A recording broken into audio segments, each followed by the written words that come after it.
যার কাছে ভক্তি নাই তার কাছে আমার ভগবান নাই।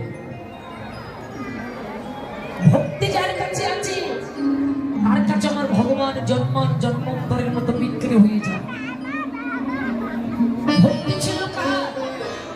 ভক্ত বিদুর, যিনি সদস্য বস্ত্র পরিধান করতেন। ভগবানকে কোলে নিয়ে কি করেছিলেন? তার স্ত্রী ভগবানকে কোলে নিয়ে সেই পচা কলার খোসা ঠাকুরকে খাও খাও করে খাওয়াইছিলেন। আর আমার ভগবান সেই পচা কলার খোসা ভক্ত ভক্তি ভরে দিয়েছিলেন, ভগবান তা গ্রহণ করেছিলেন। শুধু তাই না, এই ভক্তিটা কেমন তিনি জানেন? ভক্তি যার কাছে থাকে তার কাছে আমার ভগবান জন্মান্তরের মতো বিক্রি হয়ে যাবে।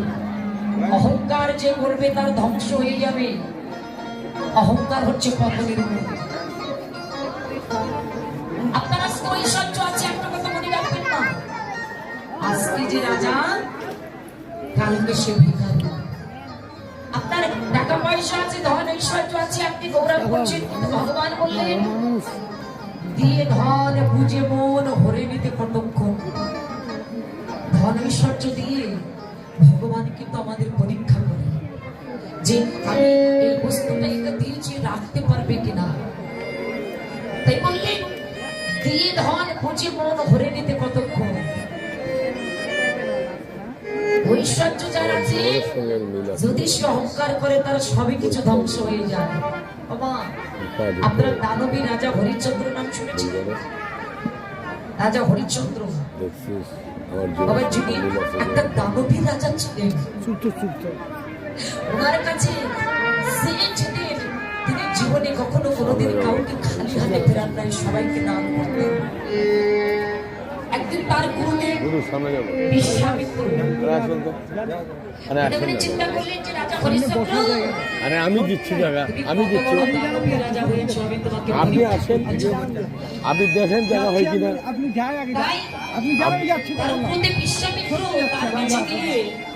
তার দান সম্পদ সবই কিছু কেড়ে নিয়েছিলেন।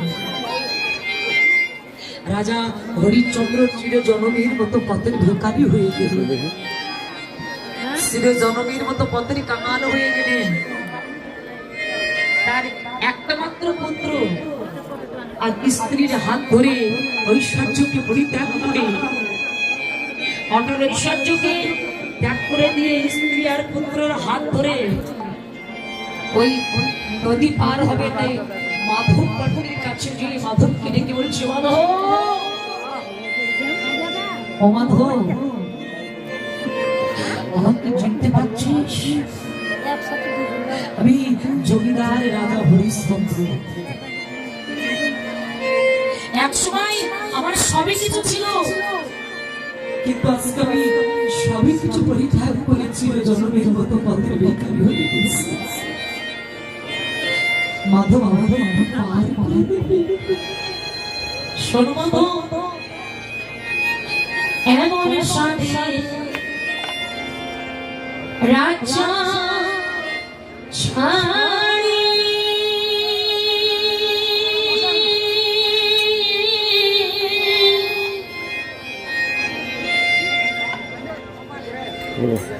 আজি হইলাম মাধবী দীন ভিখারি,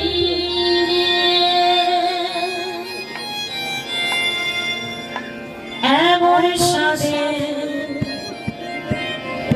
রাজা ছাড়ি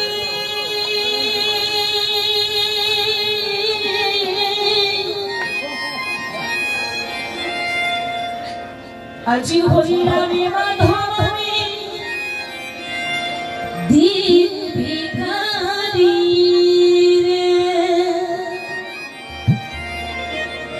ওকে মাধব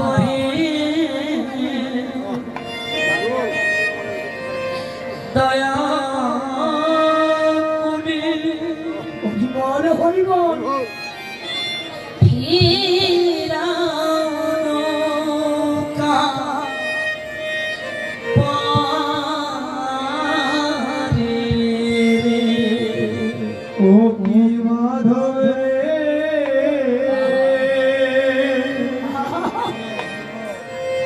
দয়া করে হিয়া নৌকা পারে ও মাধো পুবের বেলা গেছে গড়ে